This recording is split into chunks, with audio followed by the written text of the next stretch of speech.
శ్రీశైలానికే చాలా అద్భుతమైన విశేషాలు ఎన్నో ఉన్నాయి. హనుమ ఇప్పటికీ గంధమాదన పర్వతం మీద ఉంటారు. హిమాలయ పర్వతాలకి కింద మహాభారతం ఆరణ్య పర్వం కూడా నిరూపణం చేసింది. ఆయన గంధమాదన పర్వతం గుహలో పడుకుని ఉంటారని. గంధమాదన పర్వతం మీద ఉండేటటువంటి హనుమ తన యోగశక్తి చేత ఒక్క శ్రీశైలంలో ఉండేటటువంటి ఓషధీ స్వరూపమైనటువంటి బీరాకు మీదకు వస్తారు.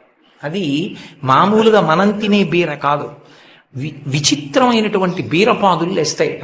ఆ బీర ఆకు మీదకి హనుమ వస్తారు. హనుమ వచ్చినప్పుడు ఏమవుతుందంటే ఆయన ఒంటి మీద సింధూరం ఉంటుంది. ఆ ఒంటి మీద ఉన్నటువంటి సింధూరం ఆయన ఆ ఆకులోకి యోగ రూపంలో సూక్ష్మ రూపంలోకి వెళ్ళినప్పుడు ఆయన ఒంటికున్న సింధూరం కూడా దాంట్లో పడుతుంది.